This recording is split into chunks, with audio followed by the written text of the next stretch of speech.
लो भाई मुबारका मुबारका आपको, आपके अड़ोस पड़ोस को, रिश्तेदारों को, नानियों को, दादियों को, भतीजे भांजों को, नवासे नवासियों को मुबारका मुबारका। वतन अजीज की भंवर में फंसी हुई कश्ती को पार लगाने, भटकी हुई नौजवान नस्ल को सीधा रास्ता दिखाने और कौम की किस्मत चमकाने और चमका कर उठाने के लिए एक नया शाहकार मैदान में आ गया है। मुबारका मुबारका। आखिरकार भटके हुए लोगों को सीधा रास्ता दिखाने एक दानिश्वर पैदा हो गया है। नरगिस अपनी बेनूरी पर हजारों बरस अपने सीने पर दुहत्थड़ मार मार कर रोई थी। आखिरकार वो दीदावर पैदा हो गया है। मुबारका। मगर तुम ना शुक्रे लोग अब भी राजी मत होना। अच्छन भाई की तरह अच्छन भाई को जब मैंने ये खुशखबरी सुनाई तो हस्बे मामूल अच्छन भाई के अंदर बारूदी सुरंग फट गई और वो भड़क उठे। क्या खमर दिमाग कुंद से लौंडे, तुझे मुबारक हो क्योंकि वतन अजीज में बेशक मईशत सुकड़ती जा रही है, हर चीज की किल्लत पड़ती जा रही है, मगर वतन अजीज में हर साल गधों की और सियासी जमातों की तादाद बढ़ती जा रही है। मुबारका। इसके बाद न जाने अच्छन भाई को क्या हुआ। अच्छन भाई अपने सीने पर दुहत्थड़ मार मार कर चिल्लाने लगे कि सुनो सुनो सुनो ऐ जमीन के लोगों और आसमान के फरिश्तों, हमारे जवाल की कहानी सुनो। बतौर कौम हमें पहले ट्रक की बत्ती के पीछे लगाया जाता था, अब हमें रक्षों के पीछे लगाया जा रहा। ऐसे खिलाड़ियों को मसाइल के हल के लिए नहीं लाया जाता, सिस्टम के शुगल के लिए लाया जाता है। बच्चा जमूरा घूम जा, चमका चमका कर उठा, बच्चा जमूरा शुगल लगा, तमाशा रचा और तमाशे में कौम की जेब कटवा। ये तो खैर दीदावर को देखकर अच्छन भाई की भड़ास थी, अंदर जलन थी, अच्छन भाई के अंदर सुलगती नफरत का धुआं था। मगर तुम लोगों को खुश होना चाहिए, नया रहबर मिल गया, मसीहा मिल गया। अब आप बोलोगे कि ये कौन सा दीदावर है, कौन सा रहबर, कौन सा मसीहा है। अब आप बोलोगे ये कौन सा दीदावर है जो कहता है कि फलां फलां सियासतदान ने अपने सपोर्टर्स को गालियां सिखाई, मगर ये दीदावर खुद एक मखसूस सियासतदान को गालियां दे के आगे आया है। हाँ जी, मगर वो बात तुम्हें समझ कैसे आए जो दीदावर को समझ में आती है। दीदावर समझता है कि मौजूदा हालात में तरक्की की मंजिलें तय करने के लिए एक मखसूस सियासतदान को दी जाने वाली गालियां हैं, ये क्वालिफिकेशन है, काबिलियत है, अहलियत है, डिग्री है। हाँ, ये सिर्फ और सिर्फ दीदावर ही जान सकता है। खैर आखिरकार ये दीदावर आ गया है।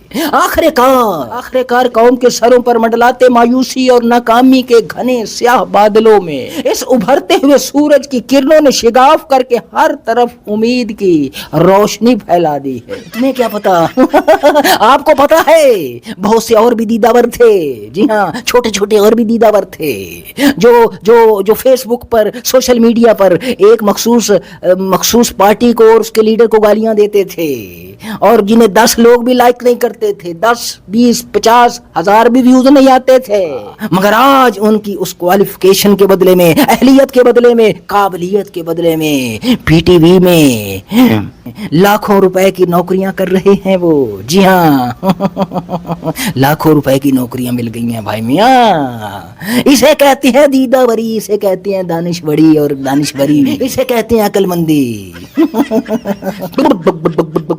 मगर आप बोलोगे कि नहीं ये तो मदारी के बंदर हैं, जिसे वो मदारी बंदर को मदारी हुक्म देता है कि पहलवान बन के दिखा, ससुराल जा करके दिखा, बिल्कुल उसी तरह इनकलाबी बन जा, तमाशा लगा, शुगर लगा, अब हमको ट्रक के बजाय रक्षे की बत्ती के पीछे लगा। अब आप बोलोगे कि हमारी क्या औकात रहेगी, ये दीदावर बचे हमारे लिए। अरे ओ भाई, इन हालात में, महंगाई के दौर में ऐसे दीदावर भी गनीमत है। गनीमत जानो, इनकलाबी बन के दिखा, रहनुमा बन के दिखा।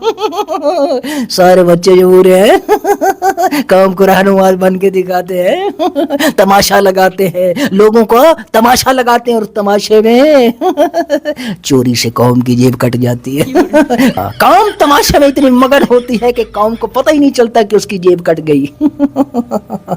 बाद में तब पता चलता है कि भैया हम कौम नहीं थे, तमाशबीन थे, और तमाशबीनों के साथ अक्सर ऐसा ही होता है मेरी जान। सिस्टम जानता है कि ये कौम नहीं तमाशबीन है, लिहाजा सिस्टम अच्छी तरह जानता है कि ये कौम नहीं तमाशबीन है, लिहाजा उनके सामने इस तरह के तमाशा करने वाले ही लाए जाते हैं। तो सजनों बेलियो भाई बहनों, अगर आप तबाह कुन खबरें सुन सुन के और उन पर गुमराह कुन तजज़िये सुन सुन के आपका दिमाग पक गया है, आपका दिमाग भिन्नोट हो गया है और आपका जी चाहता है कि आप अपने नुथनों में उंगलियां डाल के दिमाग की तारें हिलाकर बहुत जल्द बावले हो जाएंगे और अपना गिरेबान फाड़ कर गली गली करिया करिया दीवारों में टकरे मारते फिरेंगे और लोगों के पत्थर खाते फिरेंगे, तो भाई मियाँ आप मेरे चैनल को सब्सक्राइब करो। हर तलक से तलक खबर आपको सुनाऊंगा मगर आपका बीपी हाई नहीं होने दूंगा। ऐसा ही है, आपको मालूम नहीं है सजनों बेलियों भाइयों बहनों, मैं जब यहाँ रिकॉर्ड कर रहा होता हूँ, वरना यहाँ पर मैं बोलता रहता हूँ और सामने जो लोग बैठे होते हैं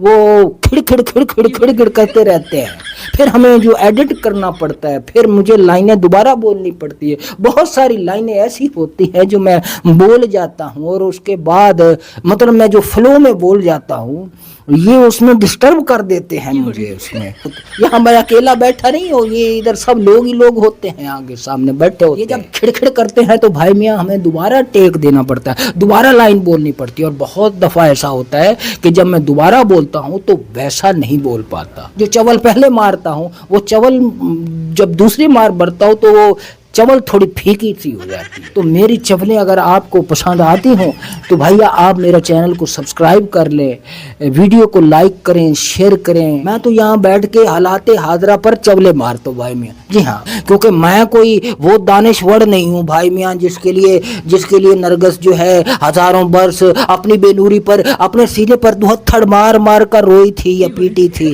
भैया मेरे लिए कोई नहीं रोई थी नरगस, मैं ऐਵੇਂ ही आ गया था भाई। मैं वो दीदावर नहीं हूँ ना दानिश्वर हूँ, मैं तो एक ऐसा ही परफॉर्मिंग आर्ट्स का स्टूडेंट हूँ। तो अगर आप मुझे मज़ीद मेरी वीडियो देखना चाहते हैं तो अगर आपने सब्सक्राइब कोई नहीं किया तो उसको सब्सक्राइब कर लें भाई, ताकि दूसरी बार भी आप मेरी वीडियो देख सकें। सही है।